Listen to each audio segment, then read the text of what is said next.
Hello and welcome to Lavneesh Sarki class. This is Directorate of Education GNCT of Delhi's worksheet number 11, and it is only for class 6 students. It has taken from the subject science, and we will learn and understand the chapter components of food in this worksheet, and in this worksheet we'll also discuss about the carbohydrate and protein.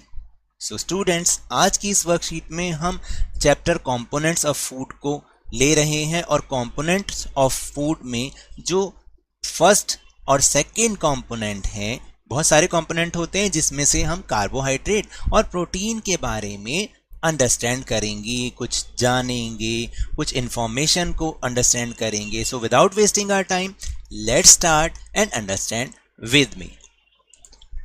First will take carbohydrates. Carbohydrates provide glucose to our body. Carbohydrates हमारे शरीर को glucose प्रदान करते हैं.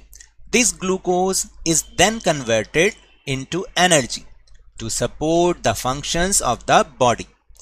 ये जो glucose होता है, ये हमारे ये क्या होता है, एनर्जी में कन्वर्ट हो जाता है, और यही एनर्जी फिर हमारे बॉडी को काम करने में सपोर्ट करती है. आपको तो पता है ना कि जब भी हम कोई काम करते हैं उसमें एनर्जी कंज्यूम होती है. तो एनर्जी कहाँ से मिल रही है? ग्लूकोज से. और ग्लूकोज किससे मिल रहा है? कार्बोहाइड्रेट से. Carbohydrates are found in both healthy and unhealthy foods. Carbohydrates दोनों तरह के फूड्स में मिलता है, हेल्दी फूड्स में भी और अनहेल्दी फूड्स में भी. अभी हेल्दी फूड्स क्या होते हैं? जो हमारी बॉडी को अच्छे से रखते हैं. जस्ट लाइक अभी हम बता रहे हैं, healthy sources of carbohydrates are food grains, fruits, corn, beans etcetera. देखिए जो ग्रेन्स होते हैं ना, ग्रेन्स मीन्स व्हीट, राइस यानी गेहूं चावल, फ्रूट्स, कॉर्न यानी मक्का, बीन्स, ये क्या है? हेल्दी सोर्सेज ऑफ कार्बोहाइड्रेट्स हैं, यानी ये हमारी बॉडी को बहुत बढ़िया एनर्जी देते हैं. और unhealthy sources of carbohydrates are pastries, soft drinks, pasta etcetera. सुन के मज़ा भी आ गया, मुझे सब पता है बेटा. ये जो है अनहेल्दी होते हैं, ठीक है. कभी कभार हम उनको ले सकते हैं, लेकिन हमें उसको रोज़ उसकी हैबिट नहीं बनानी है, क्योंकि ये अनहेल्दी सोर्सेज होते हैं कार्बोहाइड्रेट्स के. ये हमें कार्बोहाइड्रेट्स तो देते हैं, लेकिन उसके साथ साथ वो तो कम देते हैं, बहुत सारी दूसरी चीज़ें ज़्यादा देते हैं जो कि हमारे बॉडी के लिए अच्छी नहीं है. और यहाँ पर कुछ सोर्सेज भी दिखा रखे हैं, अगर आप देखेंगे तो ये देखिए पास्ता और ये सब दे रखा है ना यहाँ पर. और ये देखिए ये है व्हीट ब्रेड, जो कि गुड सोर्स है कार्बोहाइड्रेट की. Now will take on protein. Protein is found throughout the body in muscles, bones, skin and hairs. देखिए प्रोटीन जो है वो हमारी बॉडी में हर जगह पाया जाता है. मसल्स में, बोन्स में, हड्डियों में, स्किन में और हेयर्स में, हर जगह. Protein is an important part of every diet. Her diet का इम्पॉर्टेंट पार्ट है कौन? Protein. The amount of protein an individual needs depends on their age. देखिए ये नहीं कि अगर हमें ये अच्छा है तो हम बहुत सारा खा लें और हम बहुत पावरफुल बन जाएंगे. नहीं, ये हमारी एज पर डिपेंड करता है. यानी जिस एज के जो इंडिविजुअल होते हैं उनको उतना ही अमाउंट में प्रोटीन चाहिए होता है. For example pulse, meat, fish, eggs, nuts and dairy products. यानी कि पल्स मतलब दालें, मीट तो आपको पता है, फिश भी पता है, एग मतलब अंडा, और नट मतलब जो ड्राई फ्रूट्स होते हैं, और डेयरी प्रोडक्ट्स मीन्स पनीर, दही, है ना. ये सब चीज़ें क्या है? डेयरी प्रोडक्ट्स हैं.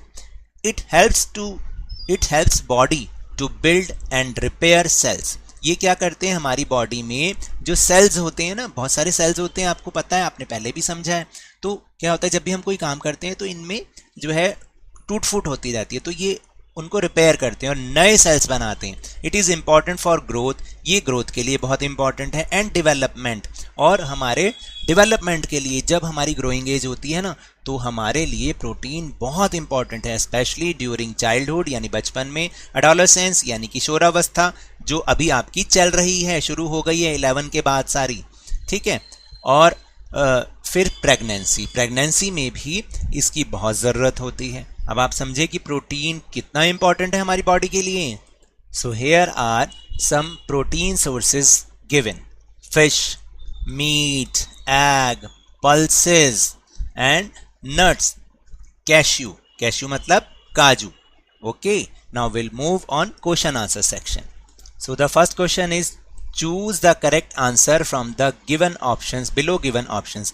आपको यहाँ पर दो क्वेश्चंस दे रखे हैं, उसके दो पार्ट हैं फर्स्ट क्वेश्चन के, उसमें राइट आंसर को चूज करना है. Part 1 is which of the following is an unhealthy source of carbohydrate. Unhealthy source कौन है? नहीं, ये तो हेल्दी है. बनाना भी हेल्दी है. पेप्सी और वीट मतलब गेहूं भी हेल्दी है, तो पेप्सी जो है कोल्ड ड्रिंक वो अनहेल्दी सोर्स ऑफ कार्बोहाइड्रेट है. So right answer is Pepsi और cold drink. And second part is which of the following is not the characteristics of protein. यानी प्रोटीन का इनमें से कौन सी विशेषता नहीं है? इंपॉर्टेंट फॉर ग्रोथ है. Builds and repair cells, yes है. Found throughout the body, yes. लेकिन प्रोवाइड्स ग्लूकोज टू बॉडी, नहीं, क्योंकि ग्लूकोज कौन प्रोवाइड करता है? कार्बोहाइड्रेट्स करता है. Now will move on question number 2. State whether the following statements are true or false. आपको बताना है ट्रू है या फॉल्स हैं statements.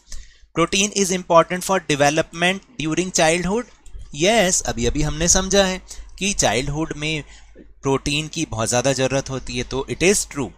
Then second is all sources of carbohydrates are good for the body. क्या सभी सोर्सेज ऑफ कार्बोहाइड्रेट गुड होते हैं हमारी बॉडी के लिए? नहीं, फॉल्स. क्योंकि कुछ बैड सोर्स भी होते हैं, कुछ अनहेल्दी सोर्सेज भी होते हैं, just like cold drinks, pastry, pasta etcetera. Then third is individuals of all age groups need the same amount of protein. क्या सभी एज ग्रुप के लोगों को एक ही मात्रा में प्रोटीन चाहिए? No, false. उनकी एज के अकॉर्डिंग चाहिए. And last is protein is found only in selective parts of the body. No, protein is found every part of the body, है ना, हमने पढ़ा था. तो it is also false. So now that's all for this worksheet. अगर मेरे इस तरह समझाने से अब आपको समझ में आने लगा है तो इस चैनल और वीडियो को लाइक कीजिए, शेयर कीजिए, सब्सक्राइब कीजिए और जल्दी से जल्दी अपने इस चैनल को 50K यानी 50,000 तक पहुंचा दीजिए. But remember, when ever you will go outside please wear your mask. और जब भी आपकी टर्न आए इसकी वैक्सीनेशन ज़रूर करें, क्योंकि कोरोना को हराना है और ज़िंदगी को एक बार फिर से सुहाना बनाना है. और उसके बाद स्कूल भी तो जाना है. इसी उम्मीद के साथ थैंक यू वेरी मच.